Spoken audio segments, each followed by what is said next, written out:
All right, good morning, everybody. Welcome to Hacking Self Storage. It is Friday morning. Whoop, whoop. My son's been on residential this week, and I know that today he gets back, so I'm really looking forward to seeing him. Honestly, I'm recording this on Monday evening, and he goes tomorrow morning, and I feel like I'm going to cry tomorrow when I see him off. Honestly, I hate things like this. In fact, if I had my way, I wouldn't even make him go out. I'd have gone on holiday this week, but I don't have my way because I live with a wife. And so, if you live with a wife, you'll understand that we don't get our own way ever. No, I don't know. I think it's unnecessary. And also, oh God, I'm going on a tangent here. This is a self-storage podcast, but they're going away with people, and I'm well aware of. I've got to be careful how I word this. Um, how many? Oh, I don't even like wording it. Anyway, I'm well aware of. You've got to be careful about kids and people and grown-ups, and there's a lot more of those people than we realize. And I'm one of these people who would rather not take any chances. And they're going away on a residential with people I don't know. I haven't vetted them. I haven't spoke to them. Grown-ups, and I'm uncomfortable about it. The wife tells me to stop it and behave myself and stuff like that. So anyway, right, let's get on to it. So industry report. There's an insight into how my mind works.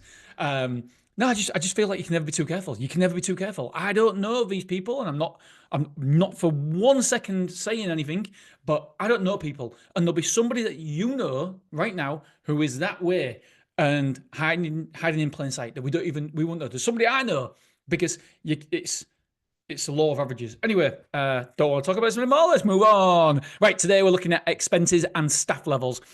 Can't wait to get into this. Can't wait because I'm really opinionated on staff levels. Somebody said to me the other day, "You're so opinionated." I'm like, "You're saying it's like an insult." I think it's a compliment, as long as it's strong opinions, loosely held. Yes, I've got strong opinions on certain things, but if you tell me that I'm wrong because of this, and this, and this, I'm like, okay, fair enough. I'll accept it. Right, expenses. So this is what the Self Storage Association says. And by the way, I hate reading these things out because I'm not a very good reader. I'm a shocking reader. I'm dyslexic and I get all the pressure and I'm like, right, expenses. Rates and taxes increased by 5%, by 5 percentage points from 2023, likely due to the increase in business rates and re-evaluation of properties that year. Staff costs remain relatively stable, as mentioned elsewhere in this report. I'm going to get onto that. The number of staff per store is being reduced, which would offset increasing staff costs.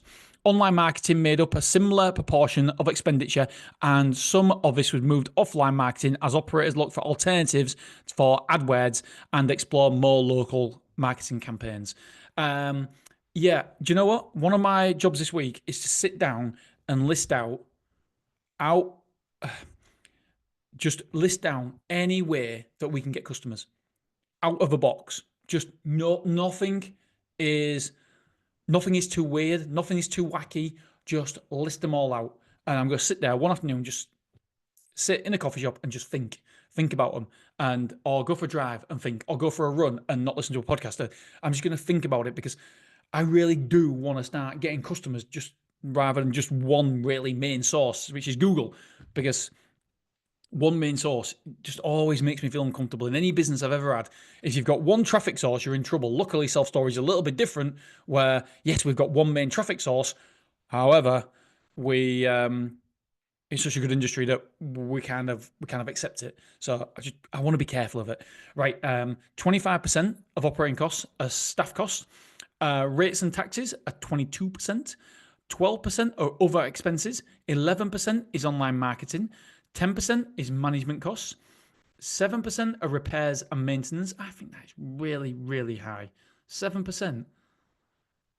So that's like a quarter of rates and taxes. So if I'm paying £150,000, then in for example rates and taxes. Oh yeah, I suppose it's rates and taxes. Does that come into? I don't really know if rates and taxes actually is leasing the property, renting the property. It says rates, so business rates and taxes. I don't know, because obviously a lot of these big companies who have taken this will have a freehold site. So But then, is there a mortgage, rates and taxes? Does it include that? I presume so, but I could be wrong. So again, just a little bit unclear on this. I should get the people on the podcast and ask them loads of questions when it comes out, because obviously now people have had a chance to read it, and it's kind of the level of interest has gone boop, because it's not just come out. So repairs, I think repairs and maintenance is really high there. Utilities 5%, so they're paying more on repairs and maintenance than utilities. That's mental. Wow. I suppose if you get a big repair like a roof or something. Insurance, spat then, sorry. 5%. Offline marketing 2%. Merchandise 1%. The big takeaway for me is, well, there's a couple of big takeaways, but offline marketing and online marketing, there's 500% more spent online marketing than offline advertising. I think that is incredible. I think staffing costs, by the way, this is a big takeaway for me. That's massive. It will never, ever be that high again. Let's get to it then. Staff levels. So I've got really big thoughts on this. I really do. The number of staff employed in the self-storage stores continues to decrease. That's interesting. And it's going to continue even faster. This is likely to be a combination of the increasing cost of employment combined with improvements in technology that allows more automation in stores. In an industry where relatively low operating cost, staff are a major expense and one of a few areas where operators can reduce costs. Other high cost items, such as taxes and rates, are less within their control, yes, particularly during the recent inflammatory period. Operators are looking at ways to reduce their expenditure. There are now the lowest levels of staff per store ever recorded, and it indications are that they will fall further as operators invest in technology, more sites become automated, and more customers complete their entire booking process online with minimal interaction with staff. And it basically goes on to say the challenge is, how do we make sure that we still have staff there, but try to automate as much as possible? I think they've summed it up perfectly, absolutely perfectly here. I think this is crazy. The report highlighted it perfectly, like I've said. I really do believe we will see this figure decrease even further, significantly further as well. So let me just tell you, let me just go through the last few years. It's interesting, they've done it. I don't know, every 2 years. All right, in 2010, it was 2.7 members of staff per site. In 2012, it was 2.8. 2014, it was 2.9. 2016, it was 3. So it went up 2.7, 2.8, 2.9, and 3. And then guess what? It went up to 3.1. In 2018, 2020, it was 3.3. 2022, we saw a little bit of a decrease, 3.2. And then in 2024, it's gone down to 2.6. So there's less members of staff now than there ever has been. 0.1%, 0.1 difference from 2010, which was 2.7. And my takeaway is, my feelings on this is, it's a combination of increasing costs for employment, so people are investing and willing to invest in technology, basically. So, so it's an increase in cost of employment and technology advancements. When I talk about tech advancements, by the way, I mean this in 2 different ways. Number one, software. You can easily book online and automate so much of a process now, where most of them allow this. And this wasn't previously possible. So obviously, we don't need to employ as many people. And number 2 is AI.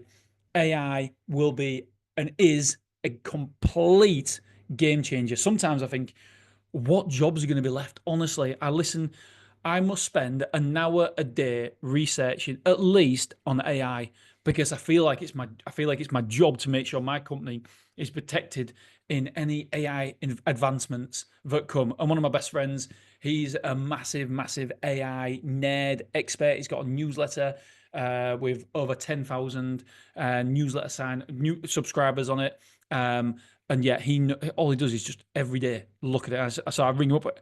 I play football once a week, and then I have a phone call and I say, look, tell me one thing I should know this week that's happened that might impact my business. And I'm like, no way, shut up, AI can't do that. And he goes, it can. And he's got another newsletter where the newsletter is just automated. the AI agent just basically writes it for him, gets the information from website and puts it into a newsletter and sends it. I'm like, how do you what? And he goes, I don't know. I'm like, how is this even possible? How does it know what to look for? How does it know the content? And I've trained it. I'm like, what do you mean you've trained it? It's like a toddler. What do you mean? Anyway, I just find it absolutely bizarre. But within a year, you will have AI agents that are as good, if not better, at sales calls than your top performing member of staff. And yes, I know, by the way, you can do it now. I was blown away when I said it on, somebody put it on LinkedIn. And I was like, oh my God, really? And then I was like, hang on about a minute. This has been available quite a while. How come I missed this? And I was like, I'm really mad at myself. And so inside my course, we've just paid $2,000 for somebody to come on and talk about it, a full training, just for 40 minutes to an hour, just how to set it up, because this is going to be a game changer.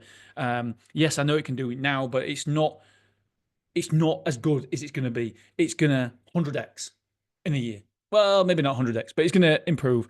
And this time next year, I genuinely believe that we'll have AI agents answering the phone, taking phone calls, making sales calls. It's going to be mental. But what job isn't going to be impacted? What job? And this is where this universal credit comes in. Like, oh my goodness, I'm sure I saw a Black Mirror about this. It's coming. It's like 1884, isn't it? It's I read that book on Jesus. It's scary.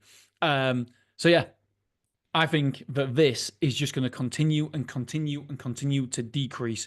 And I'm not saying, by the way, just to anybody who's works in self-storage right now and your job is to take phone calls, and I don't think you'll get made redundant. I think that what will happen is a big shift, the big changes that, like I've told Claire, I don't think that we'll ever employ another salesperson ever again. Because right now we've got the capacity to add another 2-3 sites on, and by the time we get another 2, 3, 4, 5 sites on, with the capacity we've got, with sales reps, etc., I believe by then that we can have an AI agent doing it for us. So I don't think we'll ever employ another sales rep. Higher level management, yes. Area managers, yes, but not a sales rep. I just don't think there'll be any need. But I'm pretty certain that self-storage companies won't make people redundant. We certainly won't be. But that's where I see it coming. I see more manless sites. I see more AI agents. I see the technology keep improving. I know Gavin Shields just mentioned, I think it was today that he mentioned that Store is now on an API. And so all these advancements are going to be one thing. Staff costs are going to be reduced. 2.6, is it 2.6 or 2.7 people? 2.6? You don't need 2.6 people to run a self-storage now. No way. No chance. Yeah, I think it's fascinating. I think the margins for us, the self-storage owners, are gonna improve. Yes, other costs are going up. I get that, but so is the price per square foot as well. It's increased. It's increased 6%, hasn't it? So, so yeah, everything's going up, but so is the price per square foot as well. So all in all, I genuinely feel that we'll be able to run a self-storage facility much more efficiently, especially when you get to economies of scale as well. Like hopefully, like we are when we open another site now, I won't even have to think about extra staffing with it because it's covered with what the staff we've got now and also technology as well. So yeah, I just think that I put here. However, I think you will see more and more sites either manless. I put manless. No, so that's right, manless. There we go. Or vastly reducing the staffing. So if it's a big site like 50,000 square foot, well, I've seen bigger now, then you might need some staff there, but nowhere near what you used to need previously because there's so much improvement going on in tech. And yeah. All right, my friends, that is it. Have a wonderful weekend, and I'll have more of these podcasts. Oh my God, this was a 14-minute podcast. All right, I'll have more of these podcasts next week. All right, I love you. I appreciate it, and I'll see you on Monday. Oh, Tuesday, bank holiday. I think it's bank holiday, is it? I think it is. Anyway,